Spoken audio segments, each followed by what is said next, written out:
કેમ છો વિદ્યાર્થી મિત્રો? ચાલો આજે વિજ્ઞાન પાઠ 7 વનસ્પતિઓ અને પ્રાણીઓનું સંરક્ષણ, conservation of plants and animals. ચાલો તો ધોરણ 7ની અંદર બુજો અને પહેલી જે છે પ્રોફેસર અહેમદ તેમજ ટીબુ સાથે જંગલનું પરિભ્રમણ કર્યું હતું. તમને યાદ છે બધાને, બરાબર ને? ચાલો એ જ બાબતને ફરી પાછી થોડીક આગળ વધારીને થોડીક નવી વાત આપણે કરવાની છે.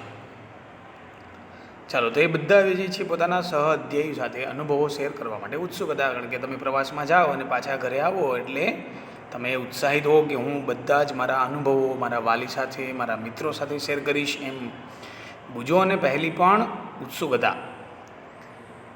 વર્ગના બીજા વિદ્યાર્થીઓ પણ પોતપોતાના અનુભવો બતાવવા અત્યંત ઉત્સુક હતા. કારણ કે તેમાંથી કેટલાક ભરતપુર અભયારણ્ય ભ્રમણ કરવા ગયા હતા, કેટલાક કાઝીરંગા રાષ્ટ્રીય ઉદ્યાન, લોકચાવ વાઇલ્ડ લાઇફ અભયારણ્ય તથા ગ્રેટ નિકોબાર બાયોસ્ફિયર રિઝર્વ વાઘ સંરક્ષણ વિસ્તાર વગેરે વિશે સાંભળ્યું હતું. ચાલો આ બધાના નામ જે છે તમારે આપણા ગૂગલ મેપની અંદર સર્ચ કરવાના છે. જોવાનું છે કે એ સ્થળ ક્યાં આવેલા છે, ભારતના કયા રાજ્યમાં છે અને એ રાજ્યના કયા વિસ્તારમાં એ આવેલા છે, તમારે શોધવાના છે, જોવાના છે ખાસ. ચાલો હવે પહેલીને પ્રશ્ન થાય છે કે રાષ્ટ્રીય ઉદ્યાનો, વન્યજીવ અભયારણ્ય, જૈવ આરક્ષિત ક્ષેત્રોને બનાવવાનો ઉદ્દેશ્ય શું હશે? શા માટે એને બનાવવામાં આવતા હશે? ચાલો હવે એના માટે જે છે થોડુંક આપણે ડિટેલની અંદર જવું પડશે. એમાં એના જવાબ જે છે પહેલીનો ઘણો લાંબો છે, આમ ટૂંકમાં પણ આપી શકાય, પણ વિસ્તારપૂર્વક જે છે એને સમજૂતી આપવામાં આવેલી છે પાઠની. પહેલો મુદ્દો છે 7.1 વન નાબૂદી અને તેના કારણો. Deforestation and its causes. મતલબ એ ડિફોરેસ્ટેશન મતલબ વન નાબૂદી કેવી રીતે થાય, જંગલોનો નાશ કેવી રીતે થાય છે. ચાલો એમાં મુખ્ય પરિબળ જો જોઈએ તો મનુષ્ય પોતે છે. આપણી પૃથ્વી પર વિવિધ પ્રકારની વનસ્પતિઓ તેમજ પ્રાણીઓ જોવા મળે છે. તે માનવ જાતિને ટકી રહેવા માટે તેમજ સારી રીતે રહેવા માટે આવશ્યક છે. આજે સજીવોના અસ્તિત્વ માટે વન નાબૂદી એક મોટો ખતરો બની ગયો છે. વન નાબૂદીનો અર્થ એવો કરી શકાય કે વનનો નાશ કરીને પ્રાપ્ત જમીનનો અન્ય કાર્યો માટે ઉપયોગ કરવો, જેમ કે ઉદ્યોગો સ્થાપવા, રહેઠાણો બનાવવા. ખ્યાલ આવી ગયો? વનમાં વૃક્ષોની કાપણી નીચેના ઉદ્દેશ્યથી કરવામાં આવે છે. સામાન્ય રીતે પહેલું તો ખનિજ ખેતીવાડી માટે જમીન પ્રાપ્ત કરવા માટે વનની કાપણી થાય છે. બીજું ઘર તેમજ કારખાનાઓનું નિર્માણ કરવા માટે. જેમ જેમ શહેરો મોટા બનતા જાય છે તેમ તેમ ઉદ્યોગોને શહેરથી દૂર લઈ જવા માટે જંગલોને કાપવા પડે છે. ખેતીલાયક જમીન જે છે હોય છે એની જગ્યાએ આવા કારખાનાઓ કે રહેઠાણો જે છે એ બની જાય છે. ફર્નિચર બનાવવા તેમજ લાકડાનો બળતણ તરીકે ઉપયોગ કરવામાં આવે છે. ચાલો એ મુખ્ય કારણમાં આપણે ગણી શકીએ. કુદરતી આગ તેમજ ભયંકર દુષ્કાળ પણ કેટલાક કુદરતી વન નાબૂદીના કારણો છે.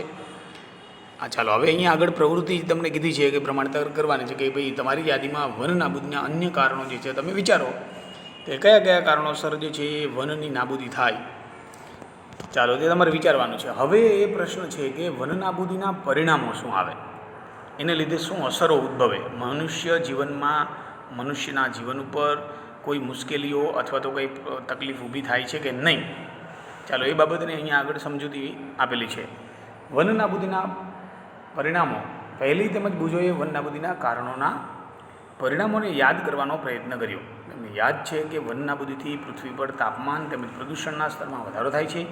તેનાથી વાતાવરણના કાર્બન ડાયોક્સાઇડનું સ્તર વધે છે. ભૂમિય જળનો જથ્થો ઘટાડો થાય છે.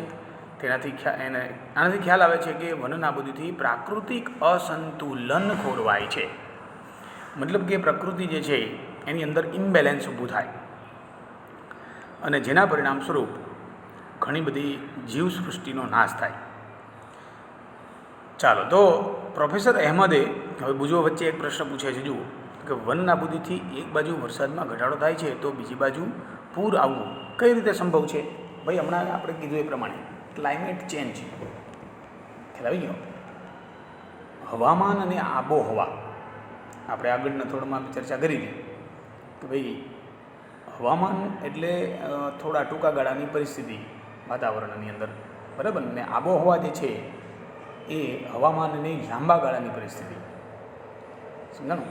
તો હવે અહીંયા આગળ જે છે એ આબોહવામાં પરિવર્તન આવે છે, મતલબ એને ઇંગ્લિશમાં કેવું હોય તો ક્લાઇમેટ ચેન્જ થાય છે અને એનું એક પરિણામ હોઈ શકે. પ્રોફેસર અહેમદ તેમને સમજાવ્યું કે જો વૃક્ષોની આ પ્રકારે કાપણી ચાલતી જ રહી તો વરસાદ તેમજ ભૂમિની ફળદ્રુપતામાં ઘટાડો થાય છે. તેનાથી વધુ પ્રમાણમાં પૂર તેમજ દુષ્કાળ જેવી પરિસ્થિતિઓ એનો સામનો કરવો પડે. જ્યાં વરસાદ પડે ત્યાં ધોધમાર વરસાદ પડે અને જ્યાં ન પડે ત્યાં દુષ્કાળ પડે. યાદ રાખો કે વનસ્પતિને પ્રકાશ સંશ્લેષણ માટે કાર્બન ડાયોક્સાઇડની જરૂર હોય છે. ઓછા વૃક્ષોનો અર્થ એવો થાય કે કાર્બન ડાયોક્સાઇડના ઉપયોગમાં ઘટાડો થવો, મતલબ વનસ્પતિ એ કાર્બન ડાયોક્સાઇડનો જથ્થો લઈ શકે નહીં અને જેનાથી વાતાવરણમાં તેની માત્રા વધે. કાર્બન ડાયોક્સાઇડ જે છે પૃથ્વી દ્વારા પરિવર્તિત ઉષ્મીય કિરણોને શોષી, પરાવર્તિત ઉષ્મીય કિરણો મતલબ પૃથ્વી ઉપર જે સૂર્યના કિરણો આવે છે એ જ્યારે પાછા જાય ત્યારે એને શોષી લે છે કાર્બન ડાયોક્સાઇડ. હવે શોષી લે તો શું થાય કે વાતાવરણની અંદર હવાનું જે તાપમાન છે વધે, ખ્યાલ આવી ગયો, અને એને કારણે તેની માત્રાના વધારાના પરિણામે ગ્લોબલ વોર્મિંગ થાય. પૃથ્વીના તાપમાનમાં વધારાથી જલચક્રનું સંતુલન બગડી જાય અને વરસાદમાં ઘટાડો થાય છે, જેને કારણે દુષ્કાળ પડે છે. ચાલો, ભૂમિના ગુણધર્મોમાં પરિવર્તનનું મુખ્ય કારણ વન નાબૂદી છે. કોઈપણ ક્ષેત્રમાં ભૂમિના ભૌતિક ગુણધર્મો પર વનસ્પતિ હંમેશા ઉછેર કરતી હોય છે. આપણે ખબર છે બધાને કે ભાઈ આંબા વાવવા હોય તો ગરમ પ્રદેશમાં થાય, પણ ગરમ પ્રદેશમાં જો સફરજનની ખેતી કરવામાં આવે તો તકલીફ પડે. થાય નો ડાઉટ, હાઇબ્રિડાઇઝેશન લાવવું પડે, પણ એ મુશ્કેલ છે. અશક્ય નથી પણ મુશ્કેલ છે. ચાલો, તો હવે ધોરણ 7ની અંદર યાદ કરો કે વૃક્ષ કેવી રીતે જમીનના ધોવાણને અટકાવે છે, એવું આપણે શીખ્યા છીએ. ભૂમિ પર વૃક્ષોની માત્રા ઘટાડવાને કારણે ભૂમિનું ધોવાણ વધે છે. ભૂમિનું ઉપરનું પડ યાની સ્તર દૂર કરવાથી નીચેના સખત પથ્થરોના સ્તરો દેખાય છે. તેનાથી ભૂમિમાં સેન્દ્રિય પદાર્થો યાની કે સડતા પદાર્થો જે છે એનો પ્રમાણમાં ઘટાડો થાય છે અને ફળદ્રુપતા ધીમે ધીમે ઘટતી જાય છે અને છેલ્લે જમીન રણ પ્રદેશમાં ફેરવાય છે. આ પ્રક્રિયા જે છે એને રણ નિર્માણની પ્રક્રિયા કહેવાય. ડેઝર્ટિફિકેશન, ડેઝર્ટ બની જાય. વન નાબૂદીના કારણે ભૂમિની જલ સંગ્રહ શક્તિ પણ ઘટે છે. આવી કે ભૂમિની ઉપરના પડની મારફતે નીચેના સ્તરોમાં પાણી પ્રવેશવાની ક્રિયામાં અસર ઊભી થાય છે, જેના પરિણામે પૂર આવે છે. જમીન જે છે પાણી ન સમાવી શકે, અંદરની બાજુ ઉતારી જ ન શકે તો પાણી સપાટી ઉપર જ રહેવાનું, જેના પરિણામ સ્વરૂપ વધારે પાણી ભેગું થશે અને પૂર આવશે. ચાલો, ઓકે. ભૂમિના અન્ય ગુણધર્મો જેવા કે પોષક તત્વો, બંધારણ વગેરે પર વન નાબૂદીની અસર થાય છે. ધોરણ 7માં આપણે અભ્યાસ કર્યો હતો કે વનમાંથી આપણને અનેક પ્રકારનો અનેક ઉત્પાદનો જે છે એ પ્રાપ્ત થાય છે. જે ઉત્પાદનોની યાદી જે છે આપણે બનાવી હતી. તો હવે જો વૃક્ષો સતત કાપી નાખવામાં આવશે તો કે ભાઈ આ ઉત્પાદનોની સામે આપણને તંગી પડશે. પ્રવૃત્તિ તમને કીધી છે કે ભાઈ કયા વન્ય પ્રાણીઓ જે છે વન નાબૂદીથી પ્રભાવિત થાય છે એની યાદી બનાવો અને પછી ચર્ચા કરો. ચાલો, હવે વન અને તેમજ વન્ય જીવનનું સંરક્ષણ, conservation of forest and wildlife. વન નાબૂદીની અસરો જાણ્યા બાદ પહેલી અને મુજો ચિંતિત હતા કે પ્રોફેસર અહેમદ પાસે ગયા. તેઓને પૂછ્યું કે વન તેમજ વન્ય પ્રાણીઓ કેવી રીતે બચાવી શકાય. ચાલો, તો એ બહુ અગત્યનો મુદ્દો છે. તમને પણ થોડો ઘણો એવો આઈડિયા હોવો જોઈએ, બરાબર. ચાલો, તો જીવાવરણ એ પૃથ્વીનો એ ભાગ છે જેમાં સજીવો વસવાટ કરે છે અને જે સજીવને આધાર આપે છે એકબીજાને જ આધાર આપે છે, અથવા જે સજીવને આધાર આપે છે એ જીવાવરણ કહેવામાં આવે છે, જીવનને આધાર આપે છે. જૈવ વિવિધતાનો અર્થ એ છે કે પૃથ્વી પર જોવા મળતા વિભિન્ન સજીવો, તેઓની વચ્ચે આંતરસંબંધ અને તેઓનો પર્યાવરણ સાથેનો સંબંધ શું છે એ જૈવ વિવિધતા જે છે એ દર્શાવે છે. ચાલો, પ્રોફેસર અહેમદે પહેલી અને મુજો તેમજ તેમના સહઅધ્યાયીઓ સાથે માટે જૈવાવરણ સુરક્ષિત ક્ષેત્રની મુલાકાત માટેનું આયોજન કર્યું. તેના માટે તેઓ પંચમઢી જૈવાવરણ સુરક્ષિત ક્ષેત્રની પસંદગી કરી. વિદ્યાર્થી મિત્રો, પંચમઢી જે છે તમે નકશાની અંદર શોધશો તો તમને મળી આવશે. મધ્યપ્રદેશ જે છે એની અંદર આ વિસ્તાર આવેલો છે. તે જાણતા હતા કે આ ક્ષેત્રની વનસ્પતિઓ અને પ્રાણીઓ ઉપરી હિમાલયની વૃક્ષ શૃંખલાઓ તેમજ નીચાણવાળા પશ્ચિમ ઘાટ વિસ્તારના પ્રાણીઓ અને વનસ્પતિઓને સમાન છે. પ્રોફેસર અહેમદને વિશ્વાસ હતો કે આ ક્ષેત્રની જૈવ વિવિધતા આગવી છે, મતલબ અનોખી છે, જુદી છે. તેઓએ વન કર્મચારી શ્રી માધવજીને જૈવાવરણ સુરક્ષિત વિસ્તારના ક્ષેત્રના વિદ્યાર્થીઓનું માર્ગદર્શન અથવા માર્ગ નિદર્શન કરવાનો અનુરોધ કર્યો. મતલબ એને કીધું કે સાથે ચાલો એવું જણાવ્યું કે જૈવિક મહત્ત્વ ધરાવતા ક્ષેત્રનો બચાવ યાની સંરક્ષણ એ આપણી રાષ્ટ્રીય પરંપરાનો એક ભાગ છે. ખ્યાલ આવી ગયો. એટલે તમે એ પણ ભણશો ભવિષ્યમાં કે કેટલાય લોકો એવા છે કે જેને પર્યાવરણને બચાવવા માટે પોતાના જીવનનું બલિદાન આપી દીધું હોય. તમે એ આગળના ધોરણમાં પણ ભણશો. માધવજીએ વિદ્યાર્થીઓને સમજાવ્યું કે આપણા વ્યક્તિગત પ્રયત્નો તેમજ સમાજના પ્રયત્નોથી વિશેષ સરકારી સંસ્થાઓ પણ વન તેમજ વન્ય પ્રાણીઓના સંરક્ષણ માટે કાર્યરત છે. તમને સલમાન ખાનનો કેસ યાદ હશે, ન હોય તો પપ્પા સાથે મમ્મી સાથે ચર્ચા કરજો.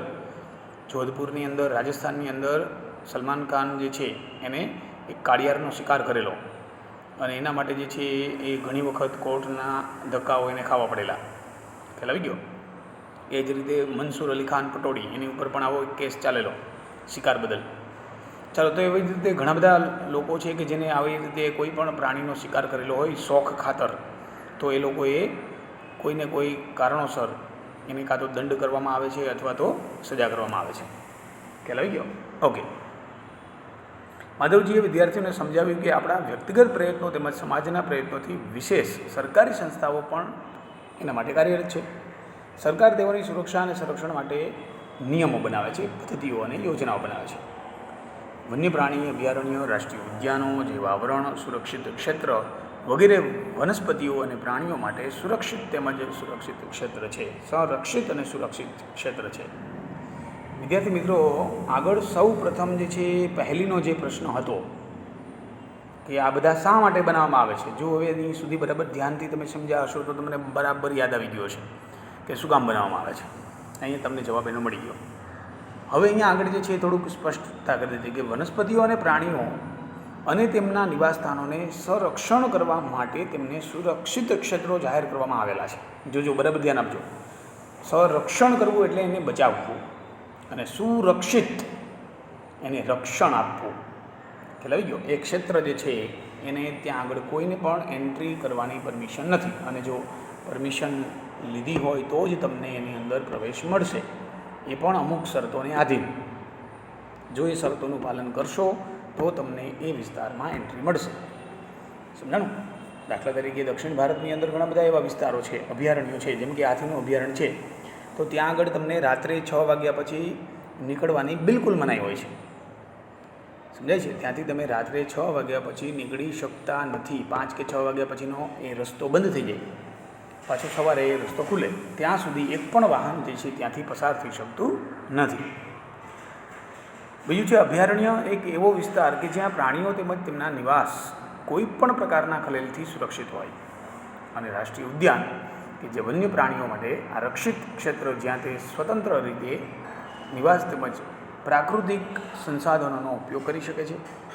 અને જૈવાવરણ આરક્ષિત વિસ્તાર કે જ્યાં વન્યજીવો, સજીવો તેમજ પ્રાણીઓ અને તે વિસ્તારના આદિવાસીઓ એનો પરંપરાગત રીતે એનું જીવન પર્યાય હેતુ માટે વિશાળ સુરક્ષિત વિસ્તાર જે છે એને જૈવાવરણ આરક્ષિત વિસ્તાર કહેવાય. ત્યાં એ લોકોને, સ્થાનિક લોકોને ખદેડવામાં નથી આવતા, એ લોકોને ના નથી પાડવામાં આવતી કે તમારે અહીંથી નીકળી જવાનું એમ. જેમ કે આપણું સાસણગીર છે, તો ત્યાં એ લોકો, જે લોકો સ્થાનિક લોકો રહે છે સાસણગીરની અંદર, તો એ લોકોને કહેવામાં આવે કે નહીં કે તમારા નેસડા હટાવી લો, એવું કહેવામાં નથી આવતું. તો એ લોકો સ્થાનિક છે માટે એ લોકો ત્યાં રહે છે. તો સજીવો જે છે, વન્યજીવો હોય, વનસ્પતિઓ હોય અને પ્રાણીઓ તેમજ એ વિસ્તારની અંદર રહેતા લોકો, આ બધાનો જે સુરક્ષિત વિસ્તાર છે એને જૈવાવરણ આરક્ષિત વિસ્તાર કહેવામાં આવે. ચાલો, અહીંયા આગળ જે છે રેખાચિત્ર તમને દર્શાવેલું છે, એનો અભ્યાસ તમને કરવાનો છે પ્રવૃત્તિની અંદર. ચાલો, ત્યારબાદ આગળ જૈવ આરક્ષણ વિસ્તાર, બાયોસ્ફિયર રિઝર્વ. પ્રોફેસર અહેમદ તેમજ માધવજીની સાથે વિદ્યાર્થીઓએ જૈવ આરક્ષિત વિસ્તારમાં પ્રવેશ કર્યો. માધવજીએ સમજાવ્યું કે જૈવ વિસ્તારમાં રક્ષણ માટે જૈવ આરક્ષિત વિસ્તાર બનાવવામાં આવ્યા છે. જેમ કે તમે જાણો છો કે જૈવ વિવિધતા એટલે કોઈ પણ ક્ષેત્રમાં જોવા મળતી બધી વનસ્પતિઓ, પ્રાણીઓ અને સૂક્ષ્મજીવોની વિભિન્ન પ્રજાતિઓ. વિદ્યાર્થી મિત્રો, જૈવ વિવિધતા તમે જો ભવિષ્યમાં સાયન્સમાં આગળ જશો, બાયોલોજી રાખીને આગળ જશો તો તમારે આ ભણવાનું પાછું આવશે. જૈવ વિવિધતા એટલે કે કોઈપણ વિસ્તારની અંદર તે વિસ્તારમાં રહેતા પ્રાણીઓ, તે વિસ્તારની વનસ્પતિઓ, તે વિસ્તારની અંદર સૂક્ષ્મ જીવો અને કેટલીક પ્રજાતિઓ, એ બધાને જૈવ વિવિધતા કહેવાય. મતલબ જેટલી વિવિધ પ્રકારની જાતિઓ આપણને જોવા મળે તો એની જૈવ વિવિધતા કહેવામાં આવે. કોઈપણ ક્ષેત્રનો જૈવ આરક્ષિત વિસ્તાર તે ક્ષેત્રની જૈવ વિવિધતા તેમજ સંસ્કૃતિને જાળવી રાખવામાં સહાયક હોય છે. કોઈપણ જીવાવરણ સંરક્ષિત વિસ્તારની અંતર્ગત અન્ય સુરક્ષિત વિસ્તાર પણ હોઈ શકે છે. પંચમઢી જૈવાવરણ આરક્ષિત વિસ્તારમાં સાતપુડા નામનો એક રાષ્ટ્રીય ઉદ્યાન તથા બોરી તેમજ પંચમઢી નામના 2 અન્ય પ્રાણી અભયારણ્યો આવેલા છે. ચાલો, જૈવાવરણ આરક્ષિત વિસ્તાર સાતપુડા, પંચમઢીનો.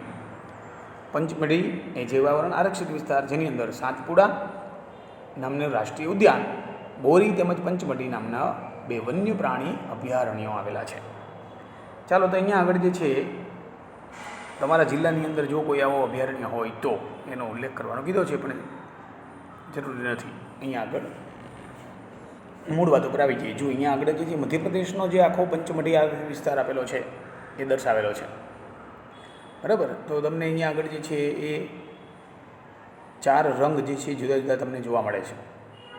તો એ બધા જે છે અલગ અલગ વિસ્તારો કે જેની અંદર પ્રજાતિઓનો વસવાટ છે. આખું પંચમઢી જૈવાવરણ આરક્ષિત વિસ્તાર છે, એની અંદર વિવિધ રાષ્ટ્રીય ઉદ્યાનો તેમજ અભયારણ્યો આવેલા છે. ચાલો, તો હવે અહીંયા આગળ જે છે હવે પ્રવૃત્તિ કીધી છે, એ પ્રવૃત્તિ પણ તમારે જરાક જાણી લેવી. વનસ્પતિ સૃષ્ટિ અને પ્રાણી સૃષ્ટિ. ચાલો, વનસ્પતિ સૃષ્ટિ એટલે તો કોઈ વનસ્પતિઓ, જેટલી પણ વનસ્પતિઓ આપણી આસપાસ જોવા મળે એને વનસ્પતિ સૃષ્ટિ કહેવાય. અને પ્રાણી સૃષ્ટિ મતલબ જેટલા પ્રાણીઓ આપણી આસપાસ જોવા મળે એ પ્રાણી સૃષ્ટિ છે. ચાલો, બાળકોએ ભ્રમણ કરતી વખતે જૈવાવરણ આરક્ષિત વિસ્તારની લીલોતરીની પ્રશંસા કરી. આપણે પણ ગ્રીનરી જોઈને ખુશ થઈ જતા હોય ઘણીવાર. ઊંચા સાગના વૃક્ષો તેમજ વન્ય પ્રાણીઓને જોઈને ખુશ થઈ ગયા. પહેલીએ અચાનક એક અસલું જોયું અને પકડવાનો પ્રયાસ કર્યો, તો પ્રોફેસરે એને અટકાવ્યું કે આવા પ્રાણીઓ જે નિવાસસ્થાનમાં રહે છે એને ખલેલ કરવાનો હોતો નથી, પરેશાન કરવાનો હોતો નથી.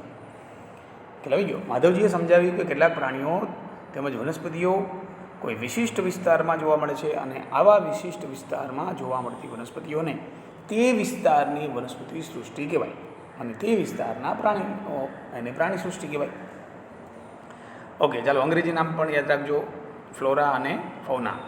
એ પણ 12 સાયન્સમાં 11-12 સાયન્સમાં જશો તો આવશે. હવે નામ અહીંયા આપેલા છે, જુઓ: સાગ, સાલ, આંબો, જાંબુ, હંસરાજ, અર્જુન એ વનસ્પતિ સૃષ્ટિ છે. ચિંકારા, નીલગાય,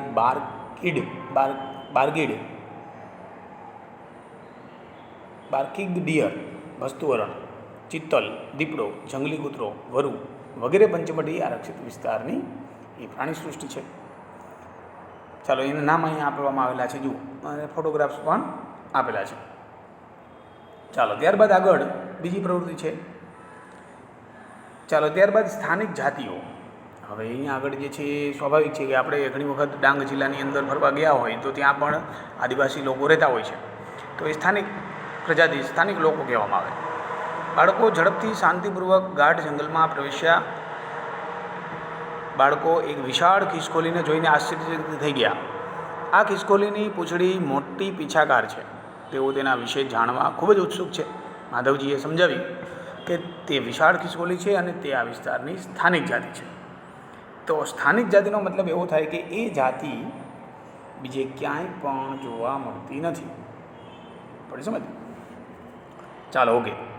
તે કોઈ અન્ય વિસ્તારમાં પ્રાકૃતિક રૂપે જોવા મળતી નથી. કોઈ વિશિષ્ટ પ્રકારની વનસ્પતિઓ તેમજ પ્રાણીઓ કોઈ વિસ્તાર, રાજ્ય કે દેશની સ્થાનિક જાતિ હોઈ શકે છે. દાખલા તરીકે આપણા ગીરના જંગલમાં રહેતા સિંહ, તો આખા એશિયા ખંડની અંદર માત્ર એક જ સાસણગીર એવું સ્થળ છે કે જ્યાં સિંહ જે છે એ જોવા મળે છે, જેને ઇંગ્લિશમાં એશિયાટિક લાયન કહેવામાં આવે છે. ખ્યાલ આવી ગયો? ઓકે, ચાલો. તો અહીંયા આગળ જે છે એ જંગલી આંબો એક બતાવેલો છે કે જે એની સ્થાનિક વનસ્પતિ પ્રજાતિ છે. ત્યારબાદ પહેલીનો પ્રશ્ન છે, જુઓ: મેં સાંભળ્યું છે કે કેટલીક સ્થાનિક જાતિઓ લુપ્ત થઈ ગઈ છે. હા, સાચી વાત છે. કેટલીક સ્થાનિક જાતિઓ જે છે ધીમે ધીમે લુપ્ત થવાને આરે છે. લુપ્ત થઈ જવું એટલે શું ભાઈ? તો કે ભાઈ સંપૂર્ણપણે એની જાતિ જે છે એ નાશ થઈ જવી. ખ્યાલ આવી ગયો. ચાલો, આમાં બીજું ઉદાહરણ આપ્યા છે કે ભાઈ બાયસનિયાની જંગલી બળદ, ભારતીય ખિસકોલી અને ઉડતી ખિસકોલીના વિસ્તારના સ્થાનિક છે. પ્રોફેસર અહેમદે જણાવ્યું કે તેમના નિવાસ સ્થાનો રહેઠાણ નાશ થવાથી અને વધતી વસ્તી અને ત્યાં નવી જાતિઓને લાવવાથી સ્થાનિક જાતિના કુદરતી નિવાસસ્થાન અને તેમના અસ્તિત્વ સામે જોખમ પણ થઈ શકે છે. જો અહીંયા વિશાળ ખિસકોલી બતાવવામાં આવેલી છે. હવે જાતિ કોને કહેવાય? તો કે એ સજીવોની વસ્તીનો એવો સમૂહ કે જે એકબીજા સાથે આંતર પ્રજનન કરવા માટે સક્ષમ હોય છે. તેનો અર્થ એ છે કે એક જાતિના સભ્યો અને અન્ય જાતિઓ સિવાય માત્ર પોતાની જાતિના સભ્યો સાથે જ પ્રજનનક્ષમ સંતતિનું નિર્માણ કરી શકે છે. એક જ જાતિના સભ્યો સામાન્ય લક્ષણો ધરાવે છે. ખ્યાલ આવી ગયો? જુઓ, દાખલા તરીકે આપણે કહીએ એમ, દાખલા તરીકે ગાય, તો ગાય જે છે એને માત્ર ગાયના જે કંઈ પણ જાતિ છે, મતલબ એના જ પ્રાણીનો એ ઉદ્ભવ કરી શકે. પછી ગાય અને ભેંસ વચ્ચે પ્રજનન ક્યારેય થઈ શકતું નથી. ગાયની જાતિ અને ભેંસની જાતિ વચ્ચે ક્યારેય પ્રજનન ન થઈ શકે. એમ અહીંયા પણ એવું છે કે કોઈ પણ એક જાતિનો મતલબ શું? તો એ જાતિના જ પ્રાણીઓ વચ્ચે પ્રજનનની પ્રક્રિયા થાય, સંતતિ નિર્માણની પ્રક્રિયા થાય. બીજા અન્ય કોઈ પણ પ્રાણીઓ જે છે એમના વચ્ચે એ આંતરપ્રજનન પ્રક્રિયા ન થાય તો એ જાતિ કહેવાય. ખ્યાલ આવી ગયો? મતલબ એક જ જાતિની અંદર આંતરપ્રજનન શક્ય છે, સમજાણું? પણ એક કરતાં વધુ જાતિ જે છે એની અંદર આંતરપ્રજનન શક્ય નથી. ચાલો, પછીની પાછી એક પ્રવૃત્તિ આપેલી છે, એ પ્રાણીઓની જાણકારી મેળવવાની છે. વન્ય પ્રાણી અભયારણ્યો. ચાલો, હવે વન્ય પ્રાણી વાઇલ્ડ લાઈફ સેન્ચ્યુરી જે છે એની વાત કરીએ તો તરત જ પહેલી એક બોર્ડ જોયું, એની ઉપર લખેલું હતું પંચમઢી વન્ય પ્રાણી અભયારણ્ય. પ્રોફેસર અહેમદે જણાવ્યું કે આરક્ષિત જંગલોની જેમ કેટલાક એવા વિસ્તારો કે જ્યાં વન્ય પ્રાણીઓ સુરક્ષિત તેમજ સંરક્ષિત રહી શકે છે એને વન્ય પ્રાણી અભયારણ્ય કહેવાય. માધવજી આગળ જણાવે છે કે અભયારણ્ય એક એવી જગ્યા છે કે જ્યાં પ્રાણીઓનો શિકાર કરવો અને તેને પકડવા, કેદ કરવા એના ઉપર સંપૂર્ણ પ્રતિબંધ હોય છે. ખ્યાલ આવી ગયો? કેટલાક મહત્ત્વપૂર્ણ સંકટમાં મુકાયેલા જંગલી પ્રાણીઓ જેવા કે કાળું હરણ, શ્વેત આંખોવાળું હરણ, હાથી, સોનેરી બિલાડી, ગુલાબી શીર્ષવાળું બતક, ઘડિયાળ. ઘડિયાળ એટલે એક પ્રકારનું મગર. મગરનું જે છે એનું મોટું સાંકડું હોય તો એવું એને ઘડિયાળ કહેવાય. કાદવમાં રહેતો મગર, અજગર, ગેંડા વગેરે આપણા વન્ય પ્રાણી અભયારણ્યોમાં સુરક્ષિત તેમજ સંરક્ષિત છે. ભારતીય અભયારણ્યોમાં આગવા વિસ્તારો, મોટા સપાટ જંગલો, પહાડી જંગલો તથા મોટી નદીઓના મુખ ત્રિકોણ પ્રદેશોની ઝાડીવાળા જમીન તેમજ ઝાડીઓ છે. ચાલો, એ અફસોસની વાત છે કે સંરક્ષિત જંગલો પણ વન્ય પ્રાણીઓ માટે સુરક્ષિત નથી, કારણ કે તેની આસપાસના ક્ષેત્રમાં રહેવાવાળા લોકો તેનો અતિ ઉપયોગ કરીને નષ્ટ કરી દે છે. હવે સ્થાનિક જે છે એ લોકો એને નુકસાન નથી કરતા, એટલા એની આસપાસના લોકો નુકસાન કરી રહ્યા છે. બાળકો તેમની પ્રાણી સંગ્રહાલયની મુલાકાત યાદ કરાવવામાં આવે છે. તેઓ યાદ કરે છે કે પ્રાણી સંગ્રહાલય પણ એવું સ્થાન છે કે જ્યાં પ્રાણીઓને રક્ષણ મળે છે. ચાલો, પ્રાણી સંગ્રહાલય એટલે કે ઉદ્યાન અને અભયારણ્યમાં શું તફાવત છે? પ્રાણી સંગ્રહાલય એક એવું સ્થળ છે કે જ્યાં આગળ પ્રાણીઓને કોઈ એક નિશ્ચિત વિસ્તારની અંદર કેદ કરવામાં આવેલા છે, પણ એનું રક્ષણ તો થશે જ.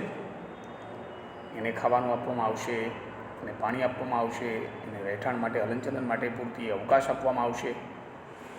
પણ અભયારણ્ય જે છે એની અંદર તો મુક્ત રીતે પ્રાણીઓ જે છે એ હરીફરી ચરી શકે એવી જગ્યા, એવા વિસ્તારની અંદર એ પ્રાણીઓને રાખવામાં આવેલા હોય છે. ખ્યાલ આવી ગયો? ચાલો, તો એ જે છે એ અભયારણ્ય તરીકે ઓળખવામાં આવે છે. પછી પ્રવૃત્તિ 7 કીધી છે, એમાં જરાક અભ્યાસ કરી જજો. હવે પછીનું છે રાષ્ટ્રીય ઉદ્યાન, નેશનલ પાર્ક.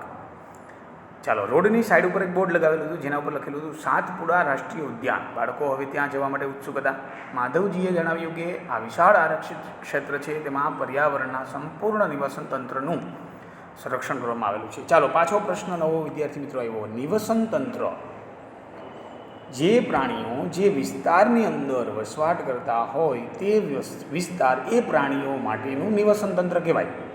જેમ કે આપણે બધા સુરતમાં વસવાટ કરીએ છીએ, માટે સુરતની અંદર વરાછા વિસ્તાર એ આપણું નિવસન તંત્ર છે. ઓકે, એમ એ પ્રાણીઓનું નિવસન તંત્ર એ જંગલ છે. ચાલો ઓકે. એને રાષ્ટ્રીય ઉદ્યાન તરીકે ઓળખવામાં આવે છે. જે વનસ્પતિ જાત, પ્રાણી જાત, ભૂમિ વિસ્તાર તથા ઐતિહાસિક વસ્તુઓનું સંરક્ષણ કરે છે. સાતપુડા રાષ્ટ્રીય ઉદ્યાન ભારતનું પ્રથમ આરક્ષિત જંગલ છે. આ જંગલમાં ઉચ્ચ પ્રકારના શાક જોવા મળે છે. ચાલો એ જરાક અહીંયા આગળ જાણવા જેવી બાબત છે, જ્યારે વાંચી જજો, એ પણ બહુ મહત્ત્વની છે. બરાબર. રાષ્ટ્રીય ઉદ્યાન જે છે એની અંદર ખડકોના આશ્રય ગુફાઓ પણ આવેલી છે અને એવું માનવામાં આવે છે કે ભાઈ એ બૌદ્ધ લોકોએ આ ગુફાઓ બનાવી છે અને હજારો વર્ષ સુધી ત્યાં આગળ એને લોકોએ તપ કરેલા છે. ચાલો તો અહીંયા આગળ એટલી 55 જેટલી ગુફાઓ જે છે એ ઓળખવામાં આવી છે. ચિત્રકામ કરેલા છે, પથ્થરોની ગુફાઓ છે. એની અંદર વિવિધ પ્રકારના મનુષ્ય લડતા હોય, શિકાર કરતા હોય, નૃત્ય તેમજ વાદ્યયંત્રો વગાડતા હોય એવી આદિવાસી પ્રજાઓ જે છે જંગલમાં રહેતી હોય તેવા ચિત્રો પણ દર્શાવેલા છે. બાળકો જેવા આગળ વધ્યા કે તેઓને એક બોર્ડ જોવા મળ્યું, તેના ઉપર લખેલું હતું સાતપુડા વાઘ આરક્ષિત વિસ્તાર. માધવજી જણાવે છે કે આપણી સરકારે વાઘના સંરક્ષણ માટે પ્રોજેક્ટ ટાઈગર અમલમાં મૂક્યો છે. આ પ્રોજેક્ટનો ઉદ્દેશ આપણા દેશમાં વાઘના જીવન અને વાઘની વસ્તીને જાળવણી કરવાનો છે. ચાલો નામ યાદ રાખજો વિદ્યાર્થી મિત્રો, પ્રોજેક્ટ ટાઈગર. ચાલો બીજો પ્રશ્ન પૂછે છે, શું આ જંગલમાં હજુ પણ વાઘ જોવા મળે છે? મને આશા છે કે હું વાઘ જોઈ શકીશ, એટલે કે મને વાઘ જોવા મળશે, એમ કહેવાનો મતલબ એનો એવો છે. ચાલો અહીંયા આગળ આકૃતિની અંદર એક ફોટોગ્રાફ્સ બતાવેલો છે. વાઘ એ એવી જાતિમાંની એક જાતિ છે કે જે ધીરે ધીરે જંગલોમાંથી નાશ પામી રહી હોય છે, પરંતુ સાતપુડા આરક્ષિત ક્ષેત્રમાં વાઘોની સંખ્યામાં વધારો થઈ રહ્યો છે. એટલે બહુ સારી બાબત કહેવાય, ત્યાં એનું સંરક્ષણ થઈ રહ્યું છે એમ કહી શકાય. સાતપુડા આરક્ષિત ક્ષેત્રમાં વાઘોની સંખ્યામાં વધારો થઈ રહ્યો છે, એટલે કે તે સંરક્ષણનું આગવું ઉદાહરણ છે.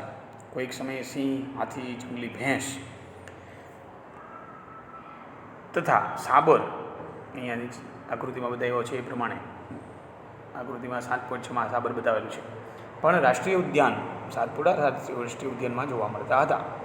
એવા પ્રાણીઓ કે જેમની સંખ્યા એક નિર્ધારિત સીમાથી ઓછી થઈ જાય, બરાબર ધ્યાન આપજો, એક નિશ્ચિત સંખ્યા કરતાં એની સંખ્યા ઓછી થઈ જાય તો એ લુપ્ત થઈ શકે છે. માટે આવા પ્રાણીઓને નાશપ્રાય જાતિ કહેવામાં આવે છે. ચાલો બુજોએ જે છે તરત જ પાછો ડાયનોસોરના વિષયમાં યાદ દેવડાવ્યું કે લાખો વર્ષે લુપ્ત થઈ ગયા ડાયનોસોર જે છે એ જ રીતે તમે કહેવા માગો છો નાશપ્રાય. કેટલાક સજીવોના કુદરતી નિવાસનમાં ખલેલ ઊભી થવાથી તેના અસ્તિત્વ માટે જોખમો ઊભા થાય છે. વિદ્યાર્થી મિત્રો ખાસ બહુ અગત્યની બાબત, આપણા વિસ્તારની અંદર પક્ષીઓનું પ્રમાણ દિવસે ને દિવસે ઘટતું જાય છે. શા માટે? કારણ કે આપણા વિસ્તારો જે ખેતર તરીકે હતા એમાં વૃક્ષો હતા, એ વૃક્ષોની અંદર એ પક્ષીઓ નિવાસ કરતા હતા.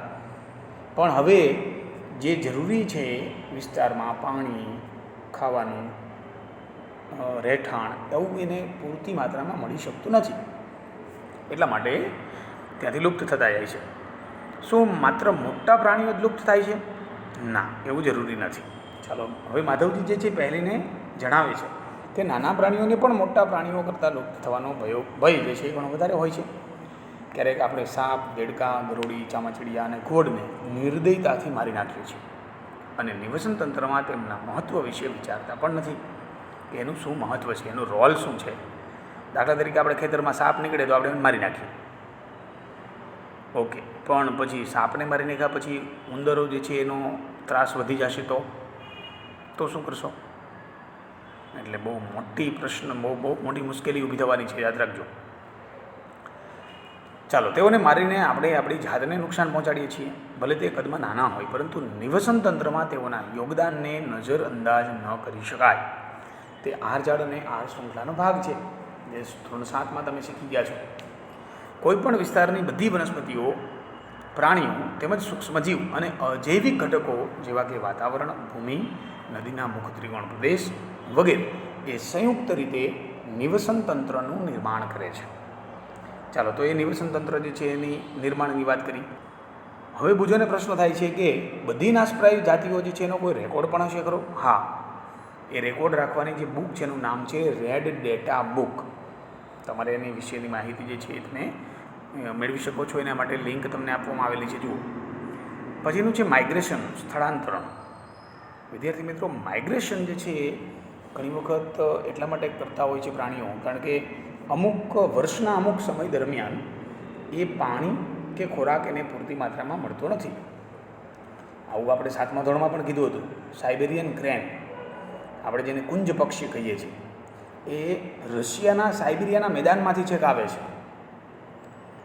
આપણે શિયાળો જે છે જેવો શરૂ થશે એટલે છેક રશિયાથી એ ઉડતા ઉડતા ઉડતા ઉડતા હજારો કિલોમીટર દૂર એ આપણા ગુજરાતની અંદર આવીને વસવાટ કરે. ગુજરાત, મહારાષ્ટ્ર જેવા વિસ્તારની અંદર કે જ્યાં પાણીનો પૂરતો જથ્થો હોય અને ત્યાં પૂરતો ખોરાક મળી રહેતો હોય, તો એવા વિસ્તારની અંદર એ લોકો માઇગ્રેશન કરે છે. તમે ગૂગલમાં સર્ચ કરશો માઇગ્રેટેડ બર્ડ્સ, માઇગ્રેટેડ એનિમલ્સ, ખ્યાલ આવી ગયો, તો એ લોકો જે છે એ તમને બતાવશે. પડી સમજ? ચાલો, તો એ માઇગ્રેશન કરે છે, એક સ્થળેથી બીજા સ્થળે જાય છે. ચાલો, એના વિશે વિશેષ આપણે કોઈ ચર્ચા નહીં કરીએ, આપણે ખબર છે બધાને. હવે પ્રોફેસર અહેમદ જે છે એ કાગળનું રિસાયકલિંગ સમજાવે છે કે કાગળનું રિસાયકલિંગ પર્યાવરણને કેવી રીતે બચાવે છે. ચાલો, એને વાત કરી દીધી કે 1 ટન કાગળ પ્રાપ્ત કરવા માટે પૂર્ણ વિકસિત 17 વૃક્ષો કાપવા પડે. વિદ્યાર્થી મિત્રો, આપણે કાગળને કલેક્શન કરતા હતા, ખબર છે ને? ક્લાસરૂમમાં આપણે બધા, તમે કોઈ પણ કાગળ ફાડતા હતા, તોડતા હતા, તો આપણે એનું કલેક્શન કરતા હતા અને એ કલેક્ટેડ કાગળ જે છે એને આપણે ફરીથી વસ્તીવાળાને આપીને ફરી પાછો એનો ઉપયોગ કરતા હતા. તો જો એને ફેંકી દેવામાં આવે કચરા પેટીમાં, તો 17 જેટલા 1 ટન કાગળ પ્રાપ્ત કરવા માટે 17 વૃક્ષોને કાપવા પડે. એનો મતલબ જો આપણે કાગળને બચાવીએ તો આપણે 17 વૃક્ષો બચાવી શકીએ છીએ. આથી આપણે કાગળની બચત કરવી જોઈએ. ચાલો, સામાન્ય રીતે કાગળને 5 થી 7 વખત રિસાયકલ કરી શકાય છે. જો કોઈ વિદ્યાર્થી એક દિવસમાં માત્ર 1 કાગળની બચત કરે છે, તો આપણે 1 વર્ષમાં 1 વૃક્ષનો બચાવ કરી શકીએ. યાદ રાખજો ખાસ. તેનો પુનઃ ઉપયોગ તેમજ રિસાયકલ કરવું જરૂરી છે. ચાલો, તો હવે એના માટે જે છે ઉર્જા, પાણી તેમજ વનસ્પતિ, પર્યાવરણ, આ બધાને બચાવી શકાય છે. ચાલો, તો હવે વન નાબૂદીનું કોઈ નિવારણ છે ખરું? કાયમી નિવારણ? હા, એક તો પુનઃ વનીકરણ, મતલબ ફરીથી વૃક્ષો વાવવા. ચાલો, એના વિશે ડિટેલમાં આપણે ચર્ચા નહીં કરીએ, એ તો આપણને બધાને ખબર જ છે. પુનઃ વનીકરણ મતલબ કે ફરીથી વૃક્ષોને વાવવાના, એ જ માત્ર શ્રેષ્ઠ ઉપાય છે. અને મેક્સિમમ રિસાયકલ, રીયુઝ, સમજાણું? મતલબ મેક્સિમમ પ્રમાણમાં તમે વધારેમાં વધારે વનસ્પતિ જે છે એના ભાગો એનો પુનઃ ઉપયોગ કરો છો, તો પર્યાવરણને સારી રીતે તમે બચાવી શકો છો. ચાલો વિદ્યાર્થી મિત્રો, અહીં સુધીનો આપણે પાઠ પૂર્ણ કરીએ અને સ્વાધ્યાયના પ્રશ્ન જવાબ તમારે નોટની અંદર લખવાના છે બધાએ. ચાલો, ભારત માતા કી જય.